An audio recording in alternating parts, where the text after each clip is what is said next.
Kia ora. In today's headlines, the Prime Minister wants councils to consider selling their assets in order to fund big projects without hiking rates. Well, it's just something that I think councils may want to consider. I mean, the real point there is that there are alternatives to everlasting rate rises. Mr John Key says it may be a good option for Christchurch given it's going through the rebuild process.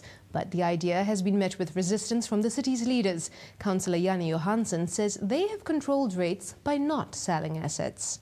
It just doesn't make any economic sense. I mean, what you do is you get a short-term gain for long-term pain. And why would you sell assets that are providing a revenue stream now at the most critical time?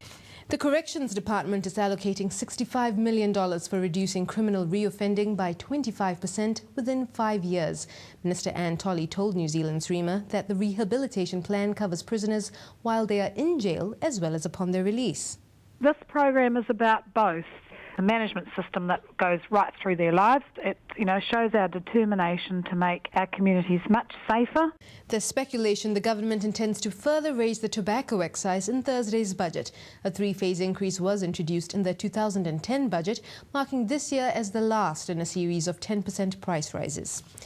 Opposition parties have opened Budget Week by attacking the government's economic performance. The Greens launched the first salvo this morning, with Russel Norman releasing a Bull report critical of partial asset sales. The government's financial situation cannot be used as a justification for partial asset sales because, of course, it makes the government's financial situation worse. An extensive search of the Manukau harbour in Auckland has failed to find a father and his 7-year-old son. They've been missing since their dinghy capsized on a family fishing trip yesterday. 3 children were rescued and are in hospital. Drivers are finally getting some relief at the fuel pumps. Z has led the price cut by slashing its prices by 4 cents a litre for petrol and by 3 cents for diesel. The Education Review Office is urging schools to prioritise Pacifica students.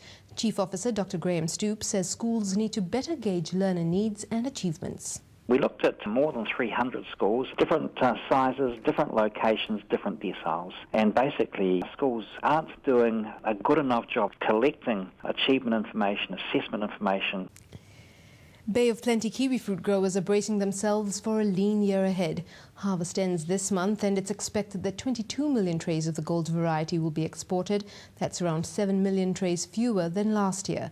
Neil Trebilko of the Kiwi Fruit Growers Inc. says around 30 people lose their jobs each week. Down about 30%. We have real concern for growers who in Te Puke who have no crop this year. Some people this will take 3 or 4 years to get back in the black again. To international news, the G8 summit has concluded and now NATO leaders are gathered in Chicago.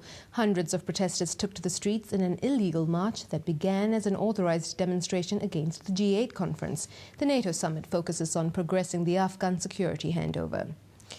At least 6 people have died in Italy after a magnitude 6 earthquake in the northeast. Emergency services say dozens were injured and nearly 50 people are still missing. The tremor was felt from Milan to Venice. And finally, the man dubbed as the Lockerbie bomber has died in Tripoli. Abdelbaset al-Megrahi was the only person ever convicted of the 1988 bombing. His death comes nearly 3 years after his prison release on medical grounds. Well, that's it from our newsroom tonight. For Marie.